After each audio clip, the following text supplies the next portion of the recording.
Ladies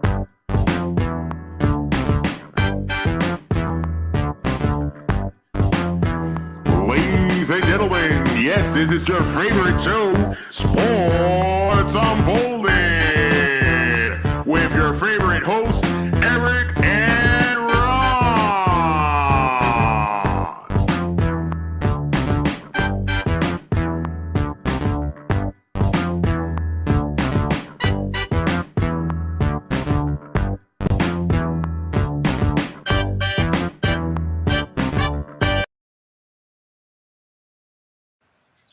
Hey, sports fans, welcome to the best sports podcast on the planet, Sports Unfolded. How are you tonight, Ron? I'm doing okay. We definitely know you have some technical issues. Oh, great. Awesome. But other than that, I'm feeling fine. I have I have some flavored juice. Awesome. So it should be a great time. Yeah. So, again, we are a sports podcast to cover all of the top sports stories going on in the world today. I am your host, Eric, main man over there, Ron. How are you? Otherwise, We just went through this. We did. So I'm doing quite well. Good. All right. So let's get this party started. Yeah, somebody almost got a little dollar for the little container there. So let's start off with our leadoff story, and that leadoff story is the Stanley Cup. So the playoffs are set. Edmonton Oilers will face off against the Florida Panthers in a rematch of last year's Stanley Cup. What are you looking for in this series? More of the same of what Florida has been dishing out.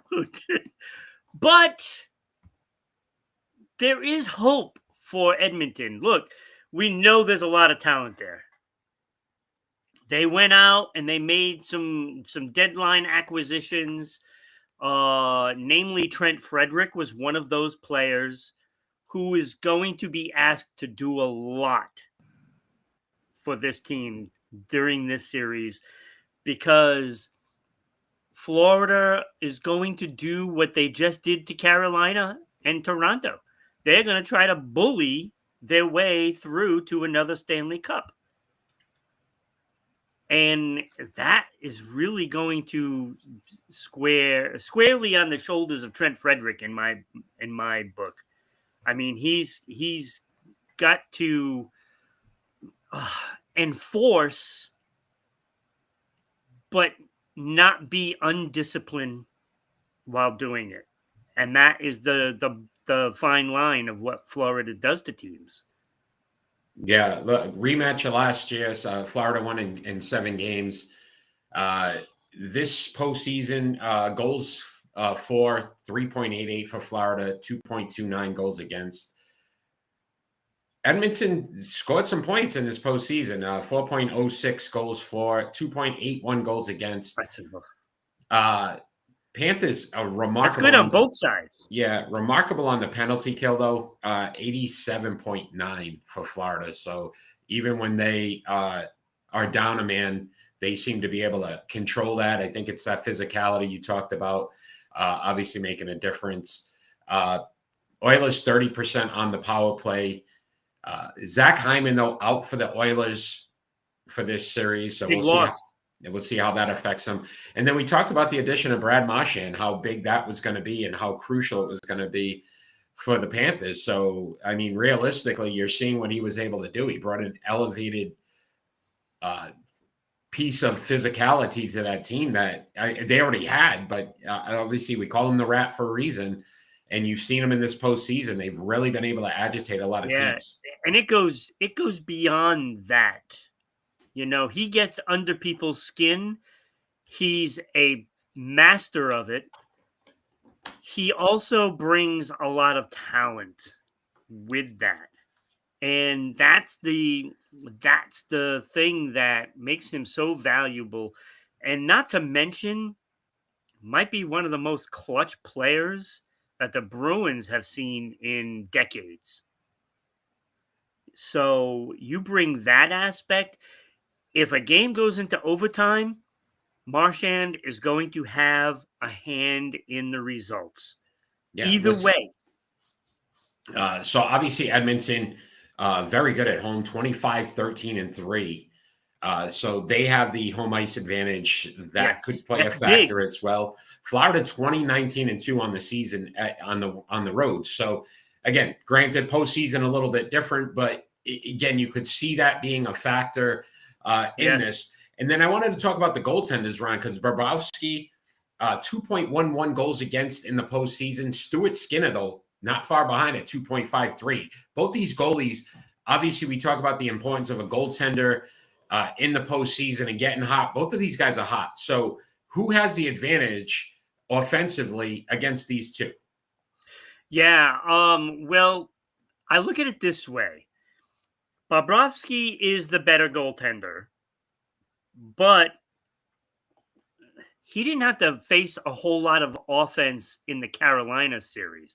Now, with that being said, they just got done also playing Toronto, which has a lot of offensive power.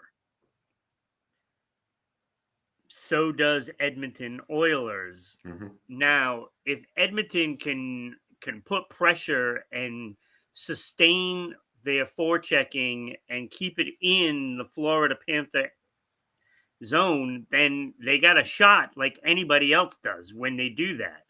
The problem is, can they sustain it against a very, very good defensive team? I love their defensemen. They have a very good core defense, and it's not going to be easily done to sustain all that forechecking. But the talent and the speed of Edmonton has to be a factor. They can't get sucked into Florida's game. They can't get sucked into it. And they could. And like I said, Trent Frederick, Patrick Kane, these guys are going to have, there was somebody else, Seth Jones. These guys are going to have to be a factor in this series. You can't get pushed around, but you can't be, free with all the penalties, because Florida will kill you on the power play. And so you can't get sucked into that. Yeah, it'll be interesting to see how Connor McDavid, Leon Draisaitl, how the Panthers can control that speed, that ability for them to make plays. Both of them are, 1-2 in points in the postseason. So you're looking at two guys that you have to control. They figured a way to do it last year. Yeah. But I also think that experience has helped Edmonton as well, because we talked about it during this postseason, how they just slowly got better each and every series and how they started to learn how to control games. We thought Dallas was going to win that last series, and Dallas looked like a shell of themselves against the Oilers. So the Oilers figured something out, Ron. The key is, can the Panthers disrupt them enough to bring them back to where they were earlier in the postseason? I don't know. I think Connor McDavid has something to prove, and he knows his legacy is so crucial in this. How many times do you get to the Stanley Cup? It doesn't happen that often. The fact that you're back-to-back, you have to take advantage of that.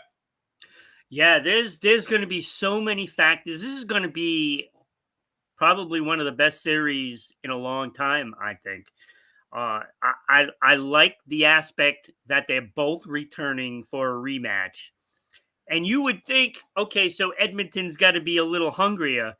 But when you look at that Florida Panther team makeup, it is with a bunch of guys that want to accomplish something that is new. And, it's not that long ago. I was looking at all the headlines and stuff for all of this stuff. Oh, Florida's looking to be, the first back-to-back team since Tampa Bay did it. Well, that was only a couple of years ago. Yeah. So hasn't been that so long it ago. wasn't a long time. Yeah. But, there is another team that's going to be on the ice with Florida. And they're going to be just as hungry as Florida is. And you've got some matchups in this game that are going to be pretty incredible. When you're talking about Connor McDavid being out there on the ice, who is going to be able to slow him down? It's going to be up to that defense. And I would probably think that maybe Seth Jones might be out there when he's out there. Just because of the size and his reach. You got to have probably him, maybe Ekblad, but that's a lot of talent. That's a lot of talent with McDavid and a lot of speed. So if you go with a bigger guy, you're going to be worried about that speed going around on the outside. And if you go with a smaller guy, can a smaller guy really, take the body position away from Connor McDavid? I'm not sure that's possible either. So, it's going to be interesting to see what McDavid plays like in this series. Is he going to be someone that is going to disappear, for long stretches of a game? Or is he going to be an offensive juggernaut throughout the whole game? If he has a lot of chances, they might topple the Stanley Cup champions. Yeah, it's going to be an interesting series. We're going to predict game one later on tonight. But again, if I was going to ask you, Ron, before we move on, who wins this series and why? I would like to say Edmonton, but going against Florida is not a wise choice. Again, it's going to come down to discipline for Edmonton, because if they take bad penalties because of retaliation, and I know Trent Frederick playing with the Bruins, he's done that in the past. The retaliation always seemed to hurt him. I'm a little worried for them about that kind of a thing. But I think Edmonton should win this series. They are the more talented team.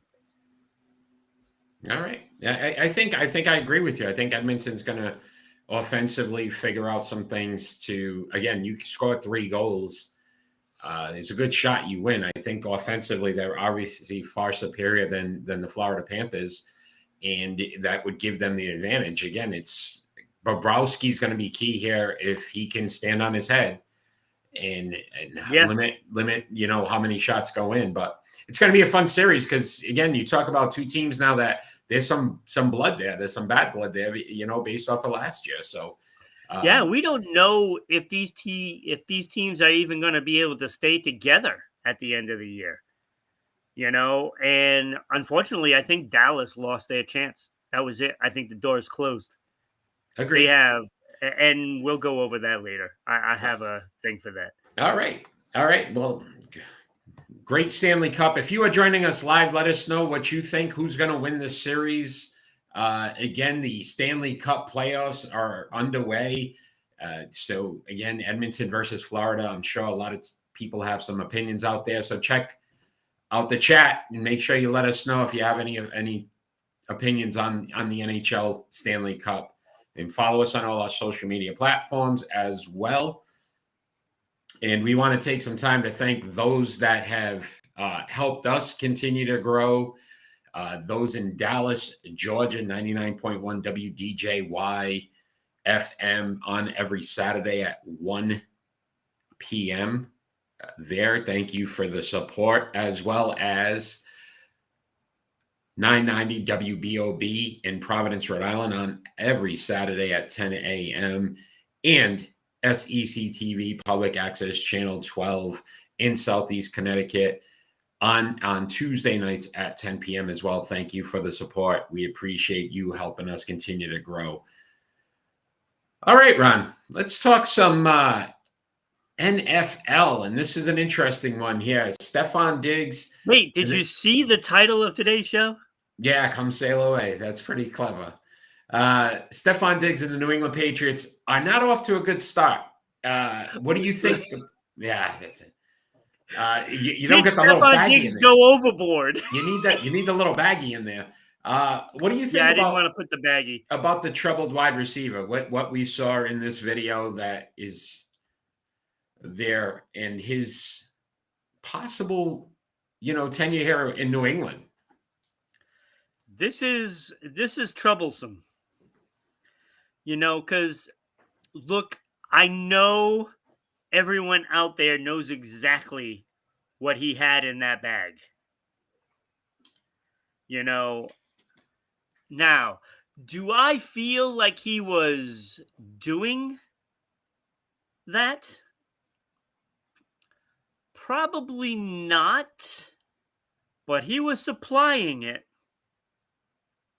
And look, he brought it there to give to some people so that way he can get something in return. I mean, we know how it works. He wanted all three of them.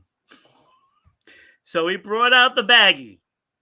With Cardi B. Now, what is troublesome about it is the NFL is probably going to look into it. Yeah. And I fear that there is a suspension coming. Agreed. This could certainly derail the feeling that Patriot fans have of the upcoming season. Even though I don't think, you're looking at a playoff team. Yeah, but I think we were all as Patriot fans starting to look at a change in the culture, getting back to being a Right. team that most teams respect and honestly want to play for. And now you got a guy who clearly isn't worried about the team aspect of it, because if you think about A, the image, B, Yeah. you couldn't attend voluntary OTAs, right? Because you're supposed to be rehabbing your torn ACL and you're on a boat looking like you're having a great time supplying what we assume to be drugs to these females. And you put your team in a bad situation. Mike Vrabel stated it's something we're aware of, and obviously we want to make great decisions on and off the field. Any conversations that I've had with Stephon will remain between him and I and the club. But again, now thinking about OTAs, starting off the season, and this is what the head coach has to deal with and talk about versus the team and what they're doing. There's still a wide receiver available out there that is a good quality receiver. If I'm the Patriots, I take that money and I sign that available receiver and cut him. Yeah, I don't know from a cap hit standpoint what that. Yeah, I don't know what the casualty will be. And again, it's tough. To your point, I mean, he wasn't probably going to play till week 5. And now you're looking at possible suspension once he comes back. So he's definitely missing probably half the season. Yeah. That's not a good look for year 1 in the Stephon Diggs era of New England. You pick up this guy to help a young quarterback and hopefully develop Drake May into something better. And obviously he has ulterior motives. What those motives are, I don't think it's about football anymore. And, he's got the glam life with Cardi B as his girlfriend, living life on a boat, supplying women with, things that probably helped him have a really good time that night on that boat, but it's not benefiting the team. You know what's disturbing about this whole thing, Eric? In New England, the coaching that was here, the regime that we had previous of Gerard Mayo, and I gotta say, even with Gerard Mayo, there wasn't these kind of issues. Now, with that being said, I miss when you have a talent like Tom Brady, like Rob Gronkowski, and Edelman, where they're so talented and they never get into any trouble because they are only geared towards playing football. Mhm. And we can say whatever we want, how maybe Rob Gronkowski isn't the brightest bulb on the tree. Great football player, never gets in trouble as much as he parties. Never gets in trouble. Why? Because he has respect for the game and his team. This is just a blatant lack of respect for anything, to be honest with you. Agreed. He does not care about anybody but himself. And this is disheartening as a Patriot fan to see this. And frankly, I don't even want him on the team. And I know there's all this financial stuff that they got to figure out.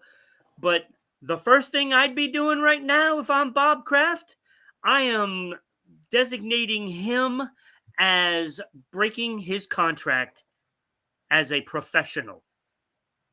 That's what I'm doing. And then I'm going out there and I'm going to try to sign another receiver that's available. And we know there's one good one that's still available. I mean, I'm getting vibes of Antonio Brown. Yes, absolutely. Right? Like, this is the same kind of rhetoric that came with him. And I understand some of these diva wide receivers, and I don't hear these stories coming out of Cincinnati with Jamar Chase, Nope. Justin Jefferson, some of the top elite wide receivers in the game. And here you got a guy that supposedly, A, got a rehab, B, had an off year last year, wasn't his best year. He was on the downside of it. That you would think his focus would be football, would be the team. Hey, let me go to voluntary OTAs, start to work with Drake May, start to figure out, what I like to do and how I'm going to want it. Even if you're not running on the field, you're not doing that stuff. Communication is going to be key. He's too busy communicating with these three young ladies. He's too busy, partying it up with Cardi B at whatever award shows or doing whatever they're doing. And at the end of the day, you're not a New England Patriot if that's what your mentality is going to be.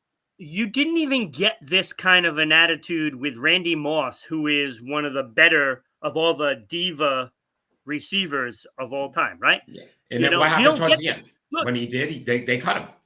Right. And when you look at the past, it's like Marvin Harrison wasn't like this.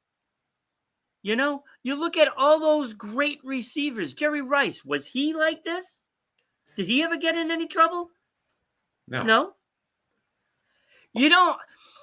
Look, if I'm going to go after a receiver, I'm going to go after a football player that wants to play football and it is dedicated to the game. I don't want a freaking diva receiver that's just going to do whatever the hell he wants. Not having it. I don't want that. I don't ever want to see it again in a Patriot uniform because it just doesn't work. Yes, it might be great on the field for a season or two. Maybe. But we're not even into the first season with this guy, and he's already like this. He needs to go. Yeah, sorry. Listen. I don't want him anywhere near Drake May. Don't want him. I think you're eventually going to get to that point too. If he gets suspended, once he returns, like now realistically, all those Patriot plans to, enhance the offense, to give them an opportunity to be more dynamic, goes out the window. They didn't draft some wide receivers based on the fact of they had Steph Diggs in the fold. And now this just kind of muddles that as well, because this causes them to reevaluate some of the guys, A, they got to keep now on the team that maybe they were thinking about getting rid of, and B, guys they probably were looking at that they felt they didn't need because of this situation with Steph Diggs. It changes all of that. I agree with you, Ron. I don't know financially what that looks like and cap and dead cap. But again, you can't even trade him at this point because he's a liability with the injury. He's a liability now with a suspension that they couldn't even look at that as an option. No. Look, I remember I was happy about this signing, Eric. I take it back. I was wrong. Well, In the wow. great words of Arthur Fonzarelli, I was wrong. Like, flat out wrong. This guy is nothing but a scumbag drug dealer. That's all he is. Yeah, it's absolutely crazy to think about. Absolutely crazy to think about. NFL hasn't really released anything yet. Well, obviously, we'll find out more then. Edelman, please come out of retirement. Grunt, you're still only 32. Come out of retirement. Come on. But we will have to see how this turns out. All right, Ron, let's move on to our starting five.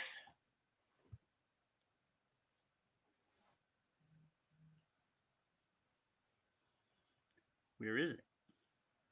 I can't find. Oh, there it is. Our starting five, the remaining players in the NBA playoffs. There's 3 teams still alive right now: the New York Knicks, the Indiana Pacers, and the Oklahoma City Thunder. We're going to give you our starting 5 guys that we would want on our team. I am first this week, Ron, so I will start us off with my honorable mentions.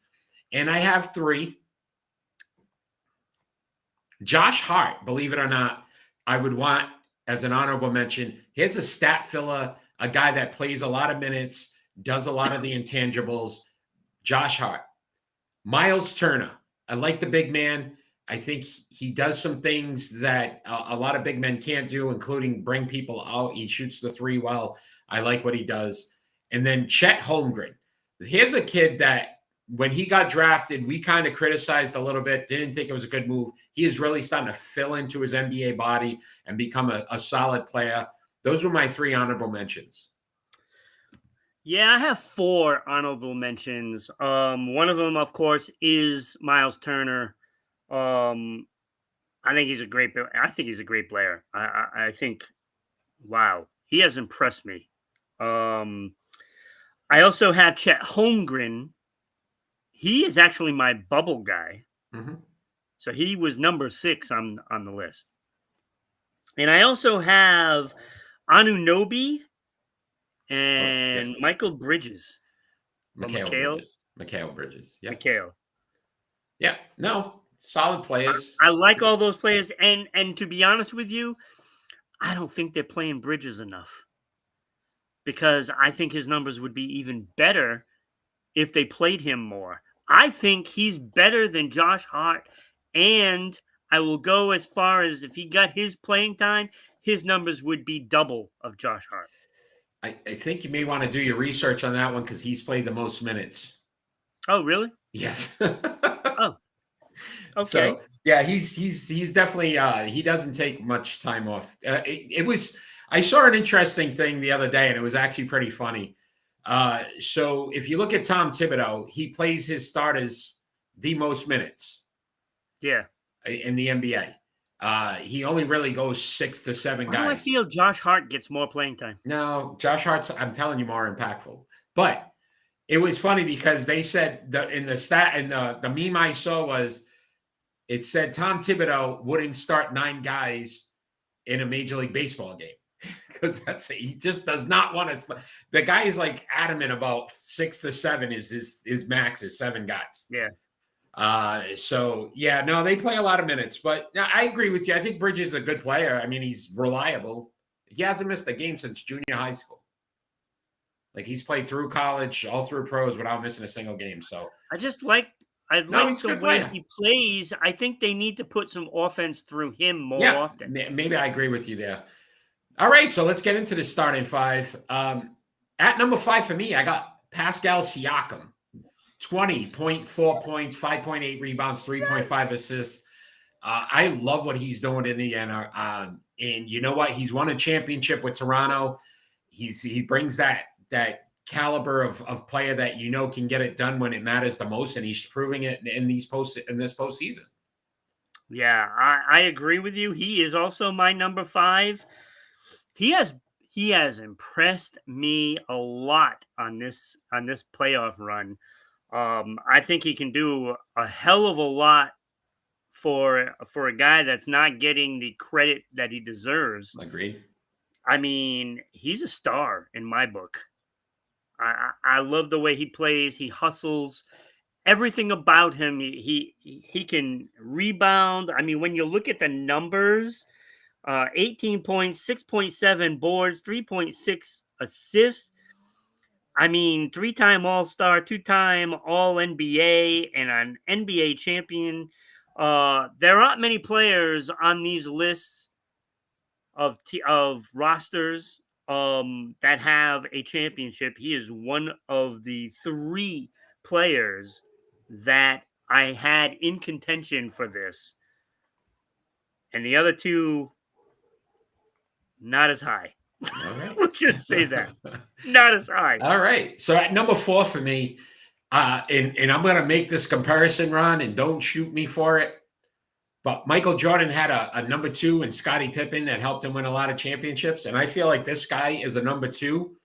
Jalen Williams, Oklahoma City Thunder. He is on fire. 20.4 points in this postseason, 5.8 rebounds, 5.3 assists. He is the Scottie Pippen on this team, where SGA is a legitimate superstar. We've seen him now and what he can do, but he needs a second guy. Jalen Williams has proven to be that guy for me. I would definitely want him on my team. So I went Jalen Williams at number 4. Yeah, I didn't have him on my list. I looked at his numbers, and he's averaging 20 points. I know he's having a great playoffs. Rebounds. He's having a great playoff run, but yes, he is. I looked at him, and I'm like, not good enough. I'm sorry. You're not going to believe who I have at number 4.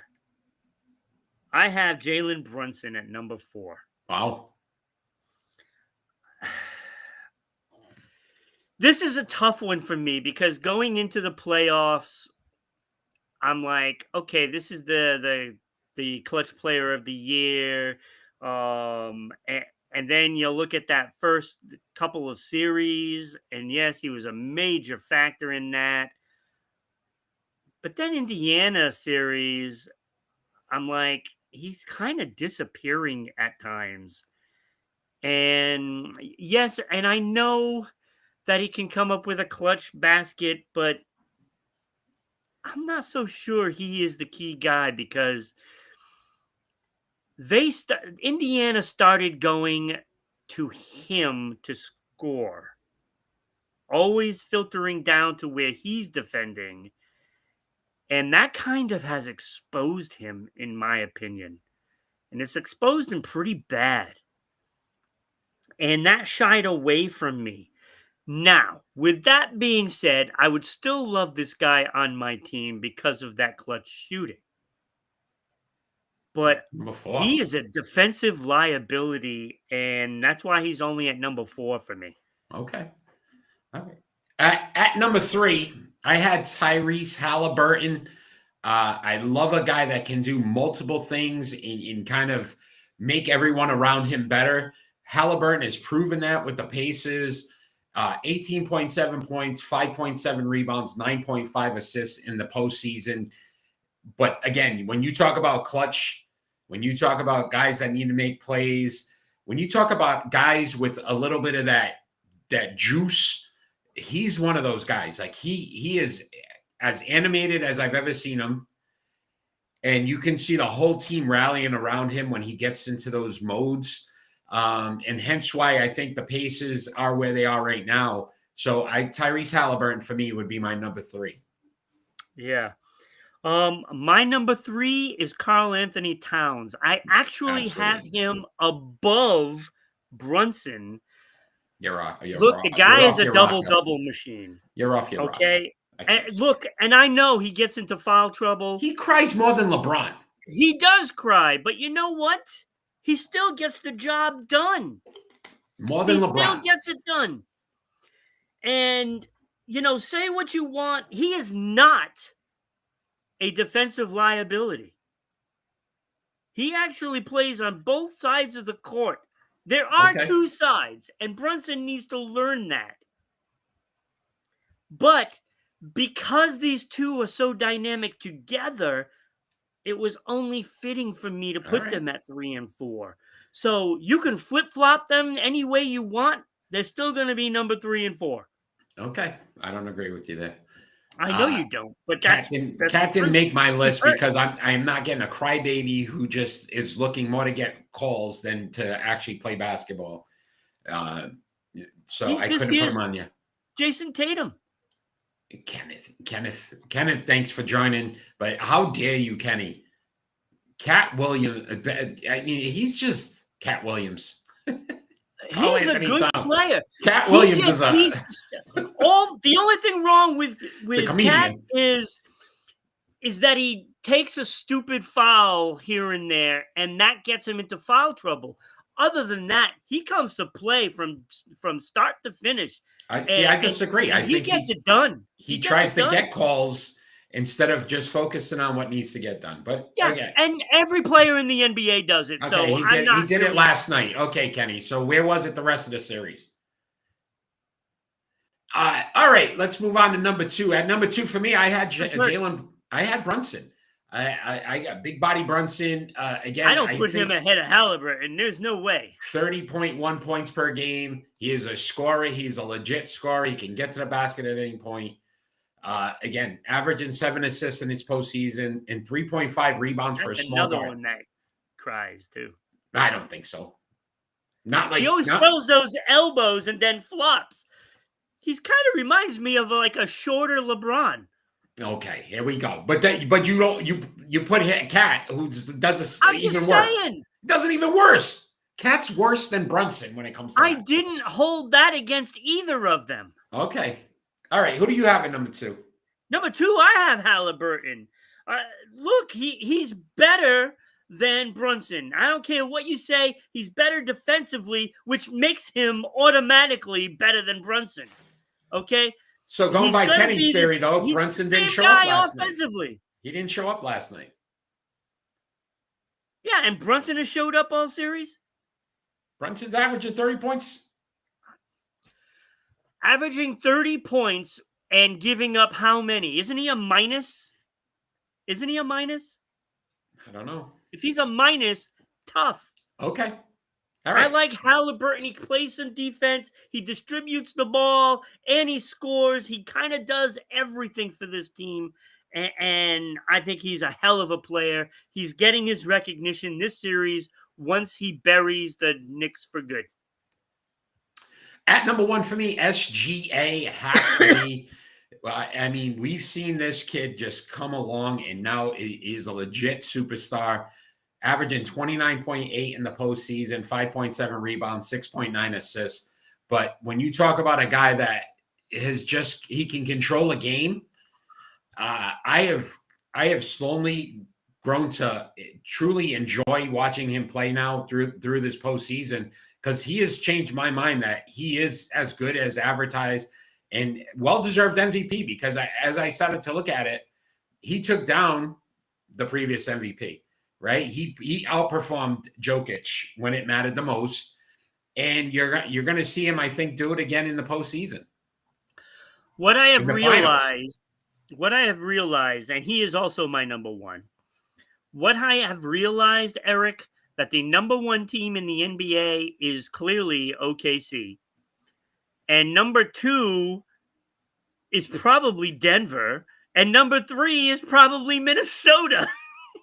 The West is tough. I mean, to be honest, if any one of those 3 teams make it to the finals, I'm picking them. And obviously, OKC is already there waiting because they embarrassed Minnesota. And Minnesota's a damn good team. I think they're better than Indianapolis and New York. And they just got pushed aside from a bigger beast in the OKC Thunder. And SGA leads that team. He's got so much talent. You said Jalen Williams. There's also Chet Holmgren on that team. This team is good. They're deep. They're young. I think the second youngest team in the finals since the late 70s with the Portland Trail Blazers. Yeah. Mike, thanks for joining. So this is going to be a team, honestly, that for the next 4 to 5 years, again, barring injuries, will be a contender every single year. I mean, you talk about what the Thunder have been able to build. I think listen, if you look at where he's at to where Tatum and Brown, when we thought they were going to get there, they're far ahead at an earlier age, that this team couldn't be that next dynasty for the next 4 to 5 years. Yeah, I don't know if we're going to see a dynasty like that for a while, because there's so many talented players out there. I mean, when you put him on a team with a couple of good players, like Holmgren and Williams, and then you also have the Joker, he's got some good players there. He needs one more guy, I think, out there, and then they could possibly have a dynasty. Look, there are some teams that are set up for, the next few years, and it's going to be fun to watch OKC, Denver, Minnesota. It's going to be fun to watch those 3 teams, because I can see those 3 teams running the NBA for the next few years. And then I can't even count out San Antonio, because that superstar. Yeah, eventually they're going to get better too. Let's talk some more NBA here. Do you think anyone can derail the Oklahoma City Thunder in the finals run? So what we've seen. No, I don't. I think it could even be a sweep. I mean, you like to say these 2 teams can get at least one game. I'm not so sure they can, because of the depth of how OKC plays and who they have coming off that bench. And you can't give the size to the other 2 teams now, because they're going to have some size there. Yeah, the speed that OKC plays with is remarkable. They won 4 games by over 30 points in this postseason. When you think about the postseason, right, those are the better handful of teams. They dominated. I know, look at the teams that they beat. They dominated. They beat Denver, Minnesota. And again, if you look at it, again, to your point, Minnesota's been there. So you were talking about maybe experience, Denver winning it all and the experience. And they didn't stumble. They didn't stumble. No. I mean, you have moments where these great teams are going to make runs, but this team has seemed to just stay steady the course, to be able to control things. SGA has just been a player that no other team can match. Hartenstein, who is, I don't know what, maybe their 6th to 7th best player, if that. Again, you talk toughness. You talk about a stat filler. You talk about a guy that's going to do the dirty work. Those things matter. Those things matter. Listen, I know you're role players. Yeah, I know you're down a little bit or don't think he's as good, but Jalen Williams is that. I'm not saying he's not good. But I'm just saying Jordan wasn't going to win without Scottie. No. And I don't think SGA wins without Jalen Williams. You're seeing another guy that if they need a basket, they can go to. I'm sure. Chet Holmgren, to your point, Ron, I think he's grown in the last 2 seasons to prove that he belongs in this league, that he deserved to be a number 1 pick. He's good. Yeah, right? He's good. You see it. He's put on a little bit of weight. He's not that. I think it's just his body. Yeah, he's not Sean Bradley. Yeah. No. But that was a great draft pick. If they got to face one team that you think gives them more problems, it's got to be the Pacers, I would think, right? The Pacers play that fast style. It'd be up and down. But OKC's very good defensively. They're ranked 4th in these postseason. They have only given up 106 points a game.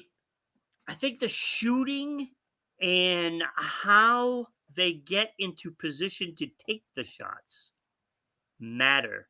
I think they're a little more talented. They have a little more vision on the court. And I just think they're just faster, younger, more athletic as a whole. Here is the problem. Williams, if he keeps improving, he's eligible for max contract.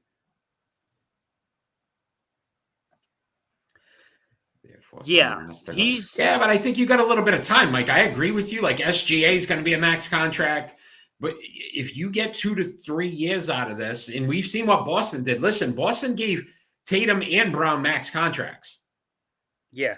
And still were able to get Drew Holiday, Porzingis, like there's ways to work around it, but once it goes, you're in trouble. That's when you got to worry about it. I don't think they'll be in as much trouble as the Celtics are, because they'll give SGA his when it comes time. Jalen Williams will get his first out of everybody, and then SGA, and then Chet Holmgren.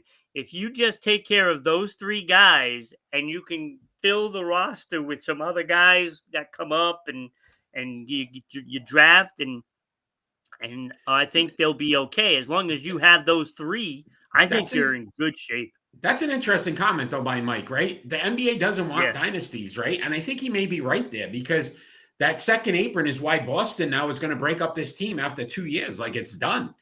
You're going to see a lot of these organizations now say, listen, you can't get players. You can't even get the minimum guys on your roster. It kills you. And I agree, but I think OKC's done it early enough where they could possibly do it for 3-4 years before it taps out. Yeah. Whereas Boston got 2. You're not going to get killed by a Jalen Williams contract. You're not going to get killed there. It'll be a pretty good contract, but it isn't going to be like Jason Tatum or Jaylen Brown. It's not going to be that. He may get a max, though. That's what happens, depending on if he keeps, like, to Mike's point, you keep improving, you become an all-pro, all-NBA. That's what happens. Like, you start to earn max contracts. I mean, I don't know when he's a free agent. I'm guessing he'll be a free agent at the end of next season, if I'm not mistaken. And I think there's time there. So he might not get that huge contract. He might get a max contract, but it isn't going to be, $30-40 million a year. It will be. I don't know. I mean, you never know in the NBA. So I think they can do okay. If you're only paying 3 guys, I think you can be under that luxury tax.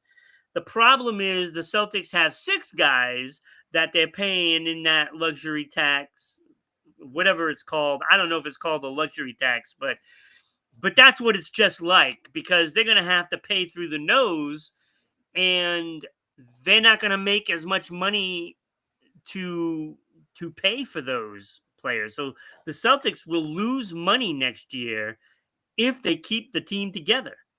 So you got to trade somebody. They have club options for next season, and then he's a restricted free agent after that. So they probably get 1 more year before they have to max contract him. Yeah, so he won't get that, $50 million a year. He's not. I'm telling you right now, that's the way the league goes. So max contract, he's going to get a Jaylen Brown. I would probably say he's probably going to look at $20 million a year. No way. That's probably what you're looking at. No, he's going. Because I don't think he's making that much, Eric. He's not making. He's on about a rookie contract. He's on like $4 million a year right now. Right. So he's not going to get $20 million a year. Yes, he will, because a max contract, he gets the base salary of the top 5 players. No, I let him go.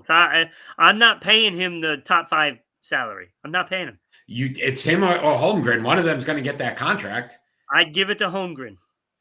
So, but great point, Mike. Thanks for bringing that up. Yeah. I mean, that just goes to show you how off balance the NBA is right now, because you can't reward players to put them in the top 5 in salary, when they're not a top 5 player, and that's just wrong. It's bad for the game, and they're going to find out. They will find out when all these teams can't sign these players. I think the biggest problem becomes this is, you knew Michael Jordan. Why did you know Michael Jordan? It's not because, granted, greatest player of all time, right? But you saw them make a run for 8 years, 9 years, where you just either loved them or hated them. You don't even have a chance to hate the Boston Celtics if you're not a Laker fan, because you saw them for 1 year win the championship and then they're out. And now you break up the team, which means they're probably not going to be in it for the next 4 to 5 years again, unless they get lucky.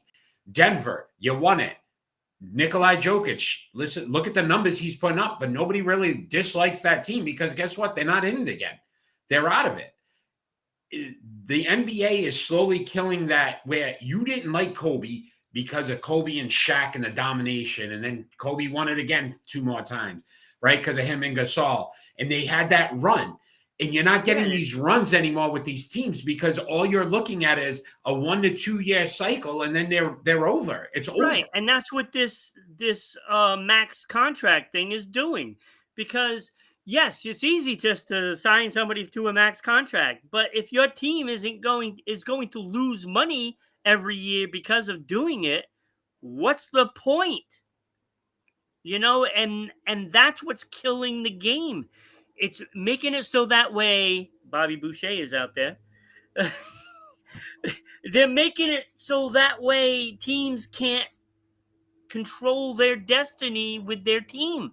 Think about it. The Boston Celtics sold the team. They sold the team because realistically, they realized that they couldn't continue financially doing what they're going to do. Yeah, because they lost money this year.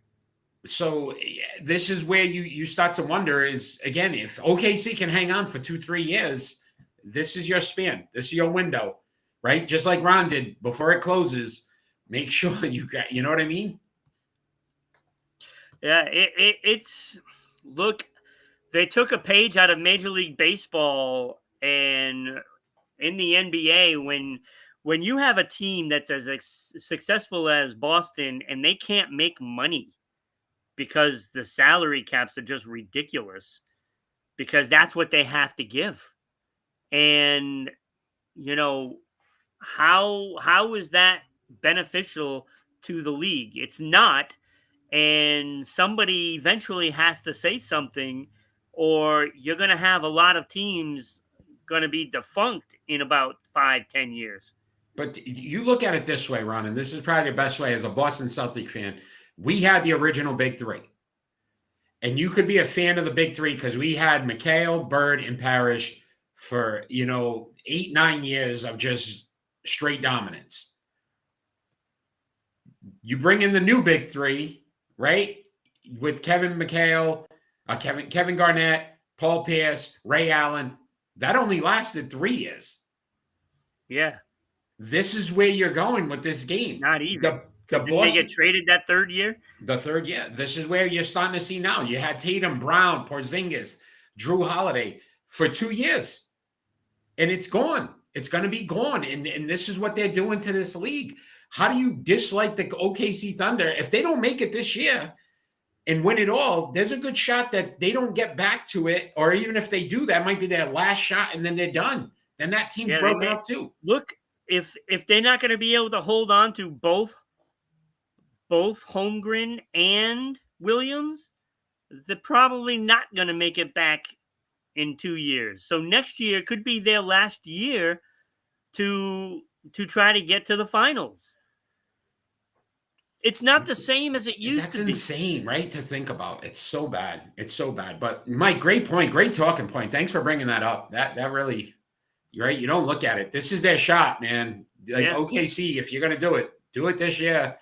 Probably get another year out of it, and then that team's going to look vastly different. All right, Ron. It's kind of sad when you really think about it because, how excited were we, a couple of years ago when Brown and Tatum started carving into that playoff run, right? And before you even really get to be excited about it, it's over already. Yeah, it's done. It's done. It's a couple of years.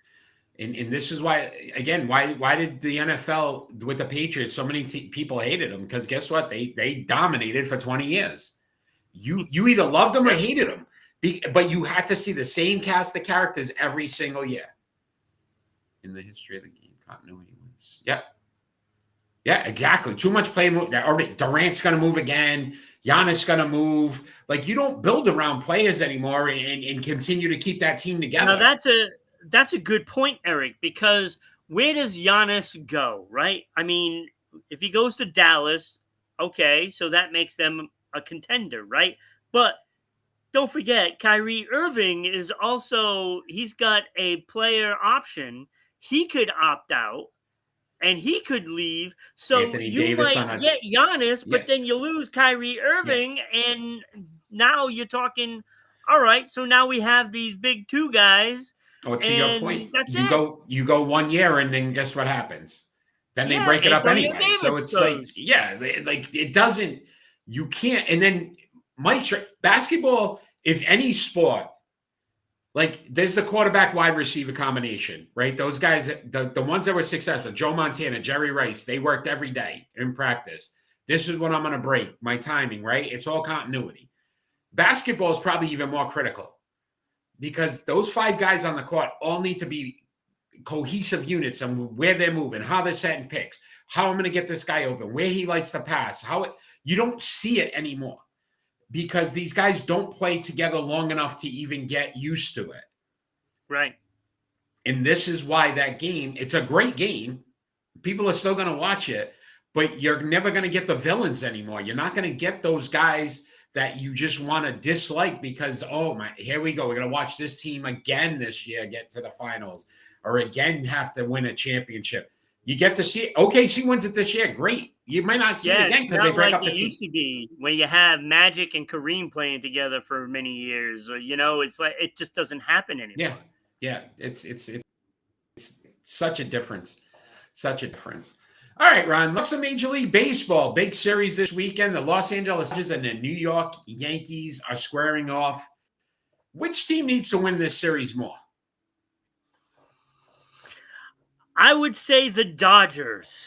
And the only reason why I say the Dodgers is because it's a competition out there in the West. In the West. Yeah. Padres, the Dodgers are up by 2 games over the Padres, 3 games over the Giants, while the Yankees have Tampa Bay again. 6.5. I don't know how.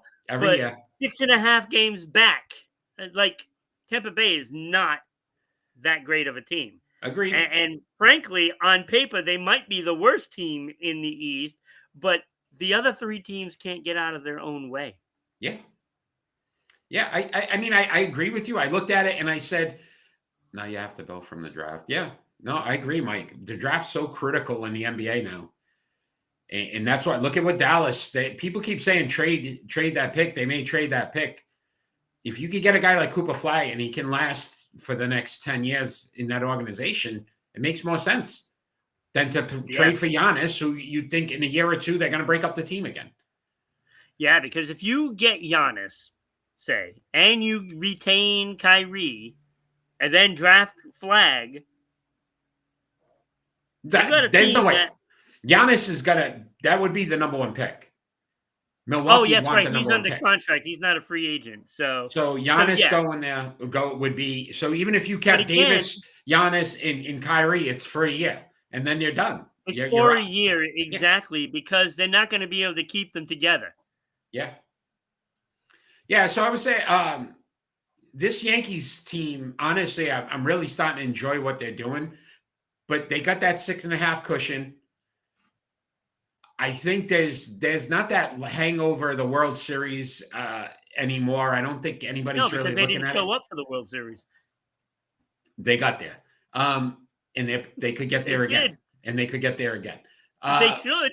But the Dodgers are in critical condition when it comes to that NL West. That the Giants are playing good baseball, and the Padres are not going away. To me, the Giants are like Tampa Bay. How are they in it every year? Every year. They don't have a great team. Every year.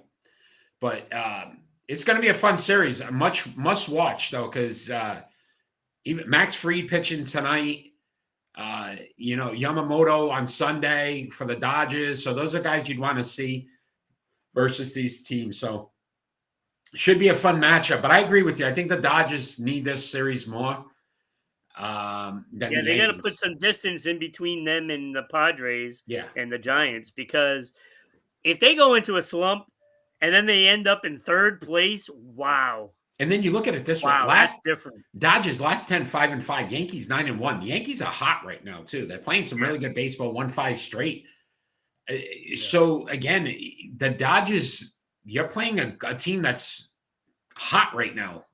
And if you're Look, supposed the to be the Yankees team are to going to beat, want to win this series, because of it's a playoff preview. Probably it's probably the next World Series again. yeah, I can't until anybody in the National League can beat the Dodgers. I'm saying they're going in, because I don't see it from anybody. That Dodgers team is stacked with players that are clutch in clutch moments from top to bottom. There's no way anybody beats them this year, all right, unless a trade happens. no, yes, all right, Ron. Let's move on to our split decisions. And the Yankees as well, because they're far and away the better team in the American League. Detroit is the only one that, not anybody.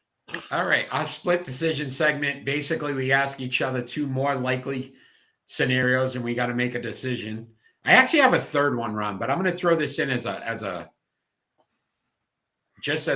fun one. This doesn't count yet.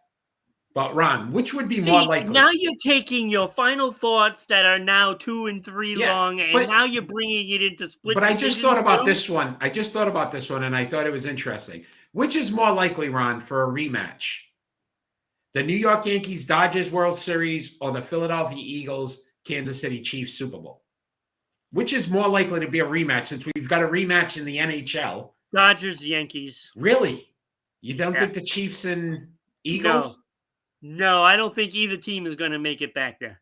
Okay. Wow. Either. Wow. Okay. Interesting. All right. I just thought about that one. So I said, let me throw it in there real quick, because we got an NHL rematch. So you don't see that too often anymore. All right, Ron. So my first split decision, which running back is more likely to have more rushing yards this upcoming season? Saquon Barkley, who had 2,005, or Derrick Henry, who had 1,921? Which one is more likely to have more rushing yards next season, this upcoming season? More than the other player, correct? Not more than anybody in the league? Yeah, just more. Yes. I'm going to say Travis Henry. Derrick Henry. Travis Henry used to play for the Buffalo Bills. Travis Henry. Back in the day, man, Travis Henry. You're bringing out some names. Wow. Travis Henry. Yeah, I'm going to say Derrick Henry, because I think he's going to stay healthier more. Okay, Saquon healthy last year, which was a rare. Saquon's due for an injury. Yeah. No, it's a good call. All right. Saquon. So your first I think Derrick Henry will miss a couple of weeks, but I think Barkley is probably going to miss about 5. Okay. All right. That's fair. Your first split decision. Okay, let me see. Let's do this one. Which player is more likely to sign with the Los Angeles Lakers? So, Dan, if you're out there, I don't know why you're not commenting, but this is for you. Miles Turner, who will be a free agent. Brooke Lopez, who is a free agent at this point. Or Clint Capella. Who will they sign as their big man? Who is more likely to sign? Miles Turner, Brooke Lopez, or Clint Capella? Turner brings more offensively for them, because they want to shoot the 3 ball. That makes sense. But then you also need a guy that's a stat filler, and that's Capella. He's like a double-double guy. I don't think Brooke Lopez, he's a good player. I don't think he does anything. Capella, I could see, because I think they could get him cheaper, and he'd do more for them from a defensive and rebounding standpoint. So I would go Capella. I think he'd be more likely of the big men. But I would say Turner, if they're looking offensively, Turner. If they're looking more for a stat filler, I'd go Capella.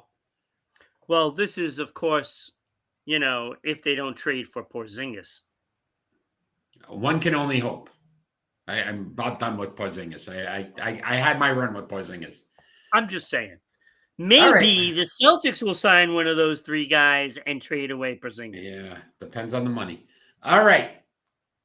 Ron, your second split decision, which player is more likely to get to 500 assists first in the NHL. JT Miller, who has 449.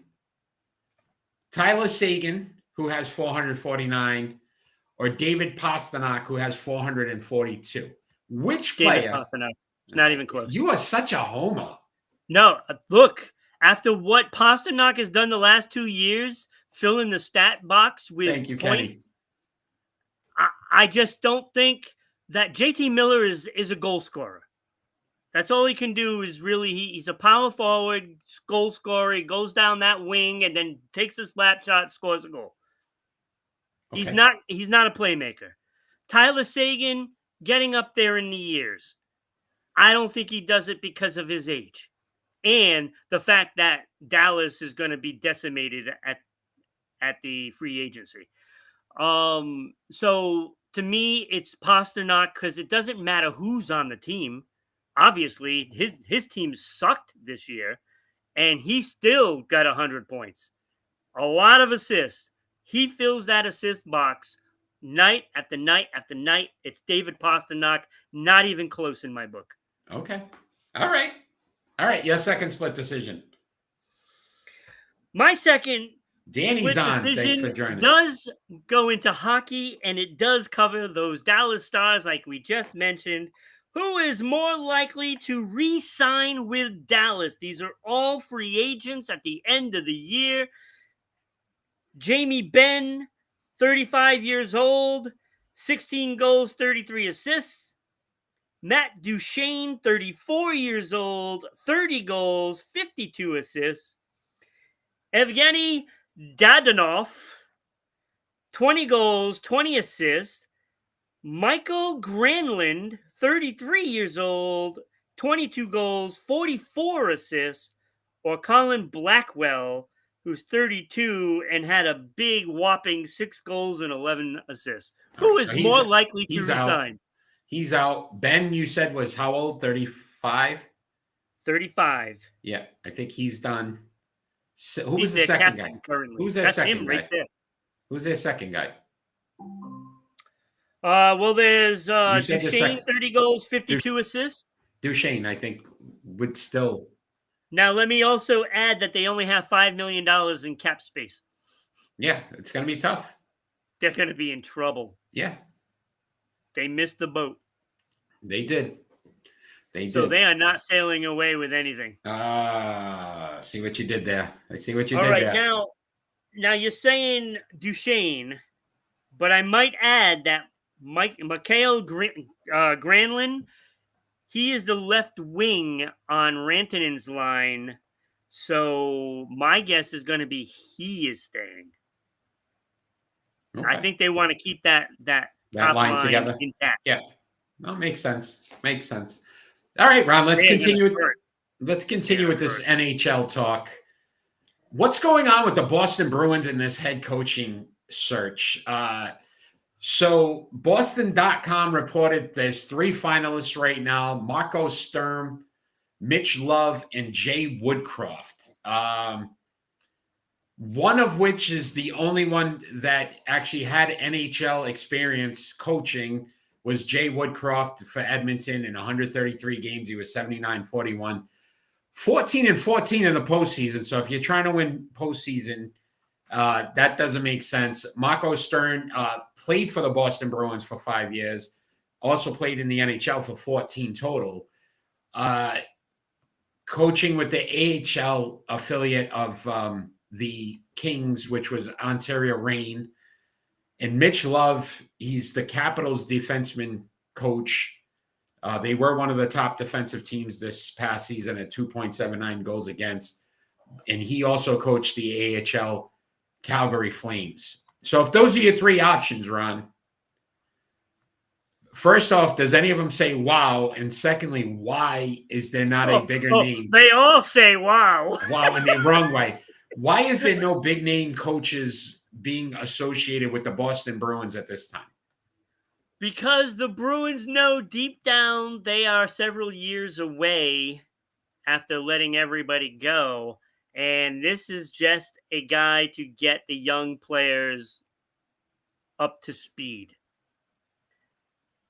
And then in about 4 years, where they think they're ready to go, they fire him, hire a coach that's proven, and that's what they do to win in the playoffs. But with the injuries, you don't think there's a quicker turnaround for Boston where if they had guys or a guy that could coach a team that's, I mean, they're I would say they're on the cusp of postseason again. Oh, they're on the cusp of something. But look, realistically, if they want to contend, they got to sign at least one defenseman and 3 forwards. Realistically, there is probably never in history a team made 4 big signings in an offseason. It's not going to happen. So, with that being said, look, I think they can make a splash and get one guy, on offense. I don't think they're going to make a big signing on defense, even though that's where everything broke down. That defense was atrocious. Fedorov was better in the second half of the season, but still not great. A lot of turnovers. I think this coach is just going to be a guy to get him into the playoffs and then relieve him of his duties and then get somebody that's proven. So Marco Sturm seems like the likely choice based on the fact that he has the Bruins ties. He also brought a team in Europe. I don't know what league. I don't know. But he brought a team in Europe to the playoffs as a head coach. So my guess is it's probably going to be him or Woodcroft. I don't think it's going to be Mitch Love. There are still 3 other guys that have a possibility, and that's Luke Richardson, which I don't want him. There's Joe Sacco, which obviously that didn't help, but they didn't help him with a roster either. Yeah. And then there's Jay Leach, who was on the bench in Boston. And look, we've talked about this with the Patriots. We need somebody outside of the system. That's why, it makes sense with Sturm or Woodcroft. Yes, Sturm played here in Boston, but let's be honest, he was already well past his prime, and he was injured all the time, so he didn't play much. So 5 years, he's lucky if he played a year total. So I think Sturm or Woodcroft would be the guy that they hire. I mean, it's something that's intriguing. They obviously don't have the experience, but I think they could do okay with them, at least to get them ready, at least in the beginning. See what happens after that. I don't know. It's not the glamour, coaching pick. Yeah. Like if you scooped up a coach from like Pittsburgh or somebody like that, it's not one of those. It's not one of those signings. It's not going to be great. Okay. All right. I'm surprised that. Oh, Danny's here. Yeah, Danny is, and he's doing some big things, graduating, it looks like, next year. So congratulations to that. Yeah. Cal State, Long Beach, going for a bachelor's. Congrats. All right, Ron, it is time for pick and roll. It's so frustrating talking about that. Not what I had in mind. I'm sorry, we still on? I can't find pick and roll. Did I not upload? I don't think I uploaded it. Go ahead. Pick and roll. All right, so I'll pick and roll. These NFL wide receiver tight ends were all drafted in 2003, which was 22 years ago. And all were Pro Bowlers: Dallas Clark, Jason Witten, Andre Johnson, Anquan Bolden, Brandon Lloyd, and David Tyree. We're going to rank them from 6 to 1. I am first this week, Lauren, so I will start us off. How this guy beat the Patriots in the Super Bowl drives me absolutely nuts. Because at number 6, he played in 83 games, missed a David Tyree, 54 receptions, 650 yards, averaged 12 yards a reception, 4 touchdowns, 4 touchdowns. 1 Pro Bowl. He only made the Pro Bowl because of special teams. Right? Yes. Oh, yeah. And 1 championship. 1 championship. At number 5, I had Brandon Lloyd. He played in 142 games, 399 receptions, 5,989 yards, 15 yards per reception, which was the best on this list, 36 touchdowns and 1 Pro Bowl. At 4, I went Dallas Clark. Played in 143 games, 505 receptions, 5,665 yards, 11.2 receptions, 11.2 yards per reception, 53 touchdowns, 1 Pro Bowl, 1 All-Pro, and a championship. Swear I got a little dicey. These guys actually were pretty good. Anquan Bolden I had at 3. 202 games, 1,076 receptions, 13,779 yards, 12.8 yards per reception, 82 touchdowns, most on this list. 3-time Pro Bowler, Offensive Rookie of the Year, and a championship. But at number 2, I went Andre Johnson, 193 games, 1,062 receptions, even though he had less, had more yards, 14,185. Better yards per reception at 13.4, 70 touchdowns, 7-time Pro Bowler, 4 more than Bolden, and a 2-time All-Pro. Bolden was not an All-Pro, so I put Johnson ahead because of that. And then at number 1, I had Jason Witten, 271 games, 1,228 receptions, 1,346 yards, 10.6 yards per reception, 74 touchdowns, 11-time Pro Bowler, 2-time All-Pro. Jason Witten, to me, number 1 on this list. Yeah, I don't know if we saw this quite the same. The bottom half is perfectly the same. David Tyree, the scrub that had 1 day of his life that was good. 1 day. And it was luck. Ooh, let me catch the ball over here. Still say that hit the ground, by the way, but yeah. And, so he was number 6. What a crap player he is. I'm sorry. Crap player. 54 receptions. I mean, come on. In his career. Like, most of the Patriots in those Super Bowl times had that by halfway through the season. Number 5, Brandon Lloyd. Oh, not much better. I always thought he was better than these numbers. These numbers are true. These are a train wreck. He had a quick window, and then that closed. 1 year, 2 years tops, and then he disappeared. Number 4, Dallas Clark. I always thought he was better than these numbers. These numbers not eye-opening either. Number 4 for him. I had at number 3, you might find this as a shock, Andre Johnson. 1,062 receptions, 14,184 yards, like you said, had the most on the list for the yards. He had 70 touchdowns, not quite up there for touchdowns. Not high enough. 7 Pro Bowls, 2 All-Pro. I'm looking at this now. I feel like Anquan Bolden might have got robbed a few times. But this is where I'm saying, right? All-Pro means you were the best at that position. Right. They played at the same time. Yeah. That's why I put him ahead of them. Yeah, I'm skeptical on that. I have to look at those numbers even more in deep. Number 2, I have Jason Witten.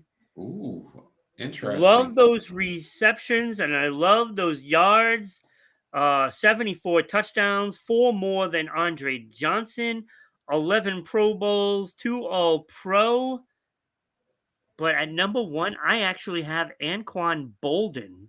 Wow, interesting. 1,076 receptions. So a little more than Andre Johnson, not as much as Witten. I love all three of these players, mind you. 12.8 yards per reception, but the man had 82 touchdowns. 82 touchdowns in my book was eye-popping, as was significantly higher Yeah. than the other two. 3 Pro Bowls, not enough of Pro Bowls, but the man did have a Super Bowl, and that weighed a lot. For me, he also was Rookie of the Year. Not that played in any factor in my decision. It was mostly those touchdowns and the Super Bowl that put him ahead. I love that he's that big hulking receiver type, and he just outmuscled people for the ball, and so he gave up a little bit on the yards per reception because of the being that big guy and the type of receiver that he was. He wasn't just somebody that would go down the sideline and make a catch, for a 50-yard touchdown pass. He had to work for every yard he got, and he did a great job. I think he was really overlooked as a receiver in the league. Okay. And when I saw those touchdowns, I loved it. Yeah. And that meant a lot. So okay. I think the touchdowns in this case was warranted. But I will tell you, if I'm lining up Bolden, Andre Johnson, and Witten, we're a Super Bowl team. Yeah, Agreed. All right, Ron. Before we get into our predictions, if we wanted, this is the final week of the Hall of Fame voting. This will be next week. We will have a new member of the Sports Unfolded Hall of Fame. Those on the right there are all inducted. Those on the left have been the ones left off. Right now in the NHL, Jaromir Jagr, Theo Fleury, Teemu Selanne, Mark Recchi, and Pavel Bure. Again, go to the Sports Unfolded Sports Poll page on Facebook. Cast your vote. Jaromir Jagr leading in that poll. Let me see by how much here. These are all great players. 26 votes. He's got 62% of the vote. So right now it looks like he's a lock, but anything could change in this next week. That's right. Danny, go vote. As well as Major League Baseball. Jack Morris, Roger Clemens, Fernando Valenzuela, Nolan Ryan, Oral Hershiser. This is tough. Nolan Ryan leading this one, 36 votes in, 87% for Nolan Ryan. Wow. I think That's this is startling, pretty much going to be a domination. Fernando Valenzuela actually in second with 8%. So really? Roger Clemens got a vote. Jack Morris and Oral Hershiser all have. Did you vote for Roger? I did not. You voted for him. No, I went Nolan. I went Nolan Ryan. But again, go to Sports Unfolded Sports Poll page on Facebook. Cast your vote. Polls will close this week. And then we will have a new inductee into the Sports Unfolded Hall of Fame. So give yourself an opportunity to vote for your player that you felt is most deserving to be in the Hall of Fame. All right, Ron, it is prediction time. It is prediction time. You got me this week, Eric. It's been a while. 5-3, 4-4. Danny 0-3 last week. Hopefully he can make that up. James went 2-6. A bad week for him as well. So again, if you are joining us live, give us your picks as we discuss the games, and you can get on your name on that chart as well.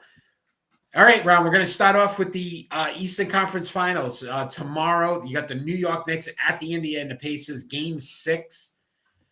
I think the Pacers gave one to New York at home. I don't think they do that when Indiana's at home. I'm going Pacers here to close out this series. Yeah, I went Pacers as well. I don't think they're going to – because if it goes to 7, New York is winning. Yeah, and I think they understand that. Yeah. They know this, and look, everybody's coming to play. I mean, nobody thought Indiana was going to be in the championship, series. And here they are. They have a chance to get there, and they are not going to blow it. Those players, I think, play very smart, and I think they understand what is happening right now. Yeah, I agree with you. I think the Pacers understand the opportunity in front of them, and I think if they get to Game 7, you got to have a strong feeling that you lose that game. So, anybody else out there? New York Knicks at the Indiana Pacers. Who do you have? Come on, Danny. Let's go. Let's go. Michael, row your boat ashore. Kenny. All right, let's talk Stanley Cups, Ron. Got the Florida Panthers at the Edmonton Oilers. That game is in, believe it or not, we're in June. We're already in June. Not yet. We are. It's right around the corner. It's crazy. What do you have? Game 1. I'm going to go Edmonton for Game 1. Okay. Just going by history, I think Florida starts off slow. All right. I'm going Panthers here. I think they're going to want to prove something. Little psyche. I think the physicality comes into play for Game 1. I think Edmonton adjusts afterwards, but I'm going Florida here. All right, Major League Baseball. Got the New York Yankees at the Los Angeles Dodgers. 3-game series. I agree with you. I think the Dodgers need this series. I can only imagine, Danny. Congrats on that, man. Put in your predictions, Danny. So I think the Dodgers, knowing they need this series, are going to really, come out and try to win it. And I'm going Dodgers here. See, here's the thing. I don't want to just give this away. I mean, I want to say the Yankees are going to win just to put a jinx on them. But I think the Dodgers are going to win. Danny went Dodgers. You went Dodgers? Yes. Okay. All right. WNBA action on 6-3. He went Knicks. Danny also picked the Knicks. All right. Phoenix Mercury at the Minnesota Lynx. That game is on the 3rd run. Who do you have? I've got Minnesota. Minnesota undefeated. One of 2 teams, them and the Liberty. It looks like maybe you get a rematch of the finals. That was another one we could have done, which is more likely. I went Minnesota as well.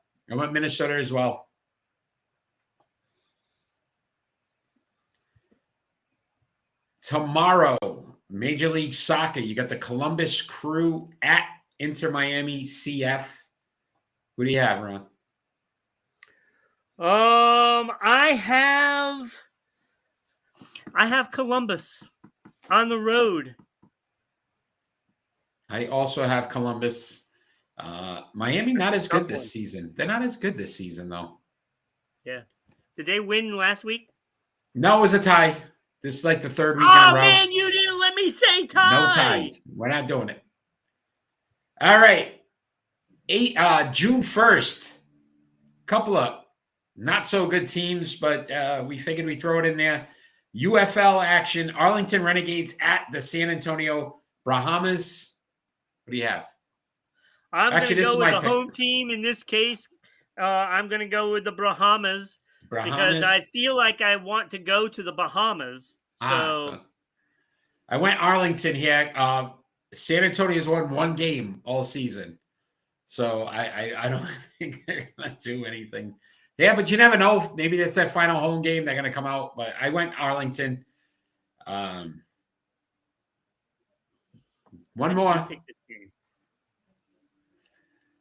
June 1st, you got the Cracker Barrel 400 in Nashville. Arlington. Danny's going Arlington. Cracker Barrel 400 in Nashville. We need a top 5 driver on. We did not have a winner last week. James just finished number 6 with his pick. So Just missed the top 5 driver. I'm going Ross Chastain this week. Ross Chastain. Did I go Christopher Bell last week? No. Last week. Yeah, you did. Yeah. Yes, you did. All right. I'm gonna stick with him. It was a fluke that he didn't get there. So I'm going with Bell. Okay. All right. All Mostly right. And that because is. I forgot to take a look at that. And yeah. Tune in next week to see how you did, Danny. Again, every week, if you join us, you can do our predictions, get your name on that chart. Ron, before we get into our final thoughts, if you would be so kind as to tell all the wonderful people out there how they can become a sponsor of Sports Unfolded and continue to help us grow and get advertisement for their brand. yeah, absolutely, Eric. Like we go through this every week, and it was nice to see that we had a sponsor for last week. That was nice. Now it's your turn out there. So you can sponsor the show and your ad will be here. We will read the ad. So not only will people see it, but it will be heard on the audio version for Spotify, Amazon, Red Circle, and many more. So send us an email at ribroadcasting.media@gmail.com and we can send you out the media kit. And like I say every week, Eric, it's like going to your local coffee shop, getting an iced coffee, and of course, a double chocolate donut. The chocolate donuts with the chocolate frosting on the top. Oh, my friend. Just like getting that, but it costs less than that. All right. So do it now. Do it now. What are you waiting for? Let's once again thank those that have continued to help us grow. WDJY 99.1 FM in Dallas, Georgia. Thank you for putting us on every Saturday, as well as 990 WBOB in Providence, Rhode Island on, again, Saturdays at 10 a.m. And SEC TV, Public Access Channel 12 in Southeast Connecticut on every Tuesday night at 10 p.m. Thank you for the support. Thank you for continuing to help us grow. Ron, it is final thoughts time, and our final thoughts don't necessarily have to be about anything sports related. It could be about anything happening in the world today. I am first. I will give you my final thought, one tonight. Rick Derringer has passed away. Who is that, you say, at the age of 77? If you were... See, I went a different route because I will tell you right now, thanks to Danny, I will say, Ron, that I don't like wrestling now, but when I was in the heart of it and you heard I Am a Real American and Hulk Hogan comes running out, I will never forget that. He was the writer and singer of that song. So a great loss to the WWE world, F world, however you want to look at it back in the day. Because that was an iconic song that created that buzz for wrestling. So big loss there. Rick Derringer passes away at the age of 77. Yeah. That's my final thought. Yeah, that's a good one. Great rocker for sure. Look, I don't do this very often on the show. Oh. But I do have to say, look, get on Rhode Island Broadcasting. So wherever you're watching this or listening to this, get on Rhode Island Broadcasting because we just signed on to get about, I think it's 3 movies that we're going to be airing on Saturdays starting next Saturday. They're movie shorts. So they range from 5 to like 35, 40 minutes. So we're going to be airing some movies. We got a new show that just debuted this past Thursday, Why Write? So if you like books and authors and stuff, you want to tune into that 9 a.m. or just watch it, anytime you have, the availability, because the video is there. And we got a new web series that is going to be starting Monday at 6 p.m. And that is The God Named Pablo. And I saw the first episode. Pretty funny. It's pretty good. It's amusing. So, and the episode was only 5 minutes long. So I'm sure you can spend 5 minutes of your time to watch that at 6 p.m. Eastern Standard Time on Monday. So we got all kinds of stuff that is going to be added to the channel. So watch for movies, shows, the whole bit. Awesome. That's it. All right. Well, continue to help us grow by liking, sharing, and following us on all our social media platforms: Facebook, YouTube, Twitch, Twitter, MeWe, Kick. We're everywhere. So check that out as well. We want to thank those that have joined us live tonight. Danny, Mike, Kenny, thank you for joining us live. We appreciate all the support. Tell your friends about it. Join us every Friday night at 6 p.m. Eastern Standard Time.